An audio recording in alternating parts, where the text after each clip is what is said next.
नमस्कार दोस्तों, आज हम इंग्लिश में बोलचाल में अभिवादन के वाक्य देखेंगे। मतलब जब हम बात करते हैं अपने बड़ों से या छोटों से, तो हम शुरू में कैसे बोलना चाहिए उसके बारे में आज जानेंगे। तो भारत में जो सभी अवसरों पर नमस्ते बोलते हैं या नमस्कार कहकर अभिवादन किया जाता है। मतलब भारत में सभी अवसरों मतलब जितने त्यौहार होते हैं, जितने पर्व होते हैं, या आप किसी से भी मिलते हैं तो नमस्ते बोलते हैं या नमस्कार कहकर सामने वाले का अभिवादन किया जाता है। वहीं मुसलमानों में क्या बोला जाता है, असल अस्सलामुअलैकुम, तथा सिख में आपस में मिलने पर सत श्री अकाल कहते हैं। पर अंग्रेजी में ऐसा नहीं होता है। मतलब मुसलमान क्या बोलते हैं, अस्सलामुअलैकुम बोलते हैं, तथा सिख आपस में क्या कहते हैं, सत श्री अकाल। पर अंग्रेजी में ऐसा नहीं होता है। इसमें दिन के अलग अलग शब्दों द्वारा क्या होता है, अभिवादन किया जाता है। चलन है अंग्रेजी में। मतलब सुबह कुछ और बोल लेंगे, दोपहर को कुछ और, दोपहर बाद कुछ और, फिर शाम को, फिर रात को कुछ और बोलते हैं। तो उसमें हम देखते हैं पहले में क्या है, अब जब अपने से बड़ों या रिश्तेदारों व पदों पर जो उच्च अधिकारियों के साथ जो होंगे, उस सकाल से लेकर दोपहर 12 बजे तक, मतलब जो सुबह से और दोपहर 12 बजे तक, तो उन्हें क्या कहकर पुकारेंगे। तो जैसे हमारा है यहाँ पहला है नमस्ते दादाजी। ये हमसे क्या है, उम्र में बड़े हैं, तो हम इन्हें इंग्लिश में कैसे बोलेंगे, तो इन्हें कहेंगे गुड मॉर्निंग दादाजी। तो नहीं ग्रैंडफादर कहेंगे, ग्रैंडफादर को ही ग्रैंडपा कहते हैं। इसमें हमने पहले जो पॉइंट है उससे पहले हम समझ लेते हैं, तो हमें सेंटेंस समझने में आसानी होगी। चलो पहले हम पॉइंट समझते हैं। जैसे हमने पॉइंट में लिखा है, पहले हिंदी और अंग्रेजी में संबोधन का अंतर कैसे है। जैसे अंग्रेजी में हम देखेंगे, हिंदी में तो दादाजी कहते हैं, पर अंग्रेजी में देखना है मेरे को। तो लिखेंगे ग्रैंडफादर को संक्षेप में क्या कहा जाता है, ग्रैंडप्पा कहते हैं। मतलब ग्रैंडफादर ये भी सही है, पर हम संक्षेप में लिखेंगे ग्रैंडप्पा, दोनों सही है। ये ग्रैंडफादर लिख सकते हैं या ग्रैंडप्पा, पर ग्रैंडप्पा बोलेंगे तो ज़्यादा बेटर रहेगा इंग्लिश के लिए। फिर उसके बाद दूसरा है फादर के लिए हम डैड या डैडी का प्रयोग करते हैं। फादर कहेंगे तो तब भी सही है, पर डैड या डैडी का प्रयोग करेंगे तो ये ज़्यादा बेटर रहेगा। इसके बाद है हमारा ग्रैंड मदर, तो संक्षेप में कहते हैं ग्रैंडप्पा। फिर मदर के लिए प्रयोग करते हैं, माता के लिए मॉम या मम्मी का प्रयोग किया जाता है सेंटेंस में। इसी प्रकार से है, जैसे चाचा ताया मामा मौसा फूफा के लिए अंकल का प्रयोग करते हैं। मतलब जितने भी हैं चाचा ताया मामा मौसा फूफा के लिए अंकल, और चाचा चाची ताई मामी मौसी बुआ के लिए किसका प्रयोग करेंगे, आंटी या आंट या आंटी का। ये भी आंटी मीनिंग 3 होती है आंटी की, AUNT या AUNTY, और क्या है AUNTIE। मतलब ये तीनों मीनिंग आंटी के लिए प्रयोग किया जाता है। चाचा ताई मामी मौसी बुआ के लिए चाची, ये चाचा नहीं। और उसके बाद हमारा 7वां है पॉइंट, किसी भी पुरुष के लिए आदर सूचक शब्द, मतलब आदर सूचक जो शब्द का प्रयोग करते हैं, सर का प्रयोग करते हैं। तो इंग्लिश में लिखेंगे सर का प्रयोग किया जाता है। फिर उसी मतलब जब हम महिला के लिए आदर सूचक का प्रयोग करते हैं तो मैडम का प्रयोग करते हैं। और फिर 9वां पॉइंट है हमारा, चचेरे ममेरे या मौसेरे या फुफेरे, भाई या बहन किसी भी के लिए केवल हम कजन का प्रयोग करते हैं। मतलब COUSI इसकी मीनिंग होती है कजन की। आप लोग इसे याद रखना, कजन शब्द का प्रयोग करते हैं, ना कि हम कजन ब्रदर या कजन सिस्टर कहेंगे, सिर्फ हम कजन कहेंगे, इतना हमारा सही रहेगा। ये गलत होता है कजन ब्रदर या कजन सिस्टर बोलना। मतलब चचेरे ममेरे जो आपके मामा के होंगे, या मौसेरे या फुफेरे भाई या बहन के लिए सिर्फ कजन का प्रयोग करेंगे। और हम यहाँ देखते हैं 10वां है पॉइंट हमारा, लास्ट है, विवाहित महिला के नाम या उपनाम से पहले मिसेस, मतलब मिसेस का जो विवाहित महिला है जिनकी शादी हो चुकी है उनके लिए हम क्या करेंगे, मिसेस का प्रयोग करेंगे, तथा अविवाहित महिला के लिए मिस का प्रयोग करते हैं। मतलब जिनकी शादी नहीं उनके लिए हम मिस का प्रयोग करेंगे।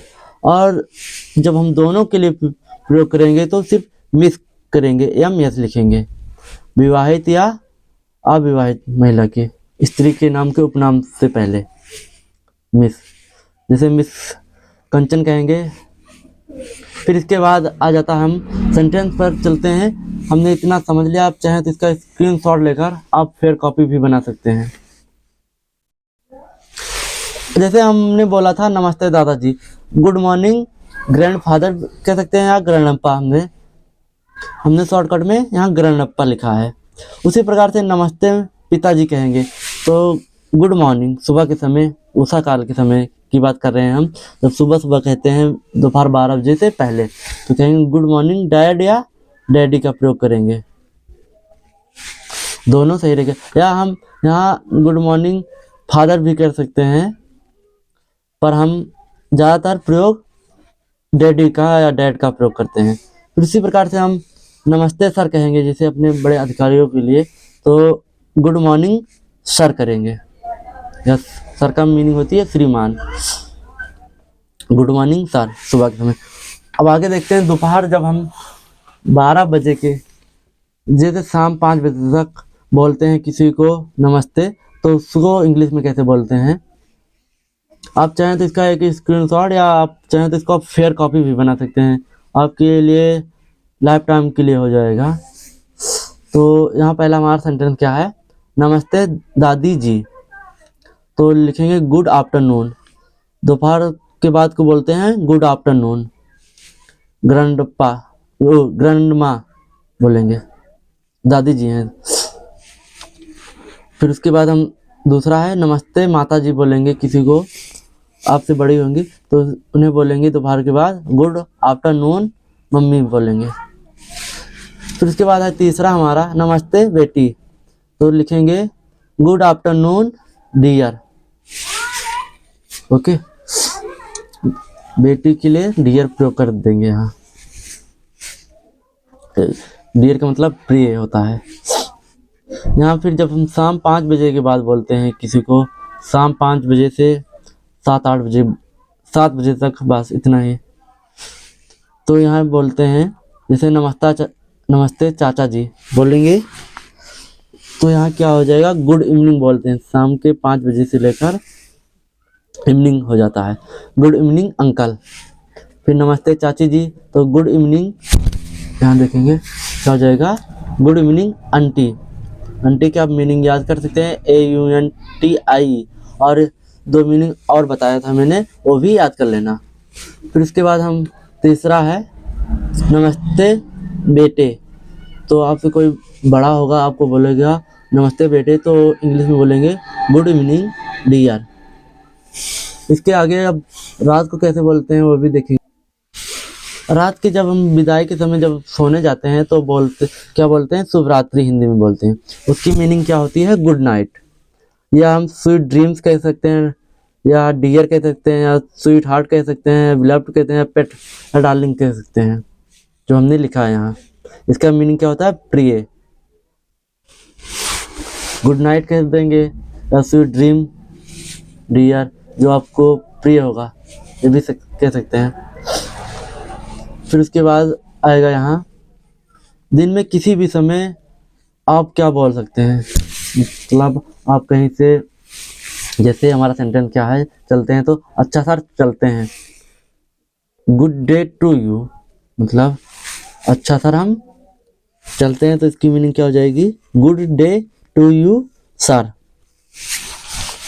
फिर जब हम भेंट के समय मिलते हैं, जब किसी की खुशी होती है तब मिलते हैं, तो उसे हम बोल लेते हैं आपसे मिलकर बहुत खुशी हुई। जैसे आप अपने दोस्त से मिलते हैं तो कहते हैं बहुत खुशी हुई आपसे मिलकर, बहुत समय बाद मिले होंगे, तो उससे इंग्लिश में आप कैसे बोलेंगे, प्लीज टू मीट यू। क्या होगा, प्लीज टू मीट मीन्स मिलना होता है, यू मीन्स आपसे। फिर उसके बाद है हमारा, और क्या है, किसी भी समय इनफॉर्मल ग्रीटिंग, अपने मित्रों व बराबरी के लोगों के साथ जब मिलेंगे तो आप कैसे बोलेंगे, मतलब आप किसी भी समय, एनी टाइम, तो कहते हैं हाय सिमी, तो क्या हो जाएगा, हाय, HI होता है, हाय सिमी।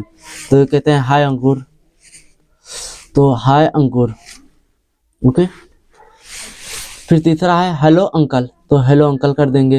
हेलो निशी, जब आप किसी से मिलते हैं, हैंड शेक करते हैं, तो क्या होता है, आप बोलते हैं हेलो निशी, उनका नाम लेते हैं जो होता है, जैसे हेलो कुश। फिर इसके बाद आ जाता है हेलो मिसेस मेहरा, मतलब कोई स्त्री होगी, आप उनसे मिलेंगे तो बोलेंगे हेलो मिसेस मेहरा, मतलब मिसेस लगाना बहुत इंपॉर्टेंट होता है, मिसेस मेहरा। फिर इसके बाद और है हमारा सेंटेंस देखेंगे। आप चाहें तो इसका स्क्रीनशॉट ले सकते हैं। स्क्रीनशॉट लेने से अच्छा आप चाहें तो इसको धीरे धीरे देखकर आप फेयर कॉपी भी बना सकते हैं।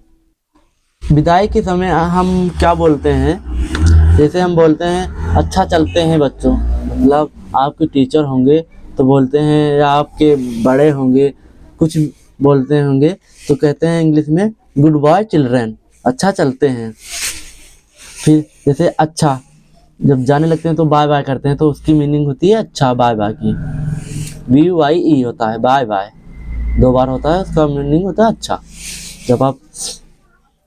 फिर उसके बाद है तीसरा, चलते हैं प्रिय, मतलब आपको जो प्रिय बहुत हो, तो बोलते हैं फारवेल डियर, फारवेल डियर हो जाएगा, चलते हैं प्रिय, जो आपको बहुत अधिक प्रिय होगा, इसके लिए डियर का प्रयोग करते हैं। फिर चौथा है हमारा अच्छा फिर मिलेंगे, मतलब आप कहीं रिश्तेदार गए होते हैं, कहते हैं अच्छा हम फिर मिलेंगे, तो बोलेंगे इसे इंग्लिश में बाय, बाय, सॉरी बाय रहेगा, बाय सी यू, या सो लॉन्ग, या हम कहेंगे बाय सी यू, या कहेंगे बाय सो लॉन्ग, फिर मिलेंगे। अब इससे पहले वाली वीडियो यदि हमारी नहीं देखे होंगे, हमने बनाया है, जो टेंस है हमारे तीनों, उनके हमने चारों चार प्रकार पढ़ा दिए हैं। आप चाहें तो इससे पहले वाली वीडियो जाकर देख सकते हैं चैनल पर। जय हिंद, जय भारत। फिर मिलते हैं एक नई वीडियो के साथ। इसी तरह आप हमारे साथ जुड़े रहेंगे ना, तो आपको इंग्लिश बोलने से कोई नहीं रोक सकता, पर आपको डेली कुछ ना कुछ सीखना होगा, इंग्लिश में बोलना होगा, नहीं तो आप सीख नहीं पाएंगे इंग्लिश। मैं भी पहले डरता था, अब बोलना शुरू किया तो बोलता हूँ बढ़िया इंग्लिश।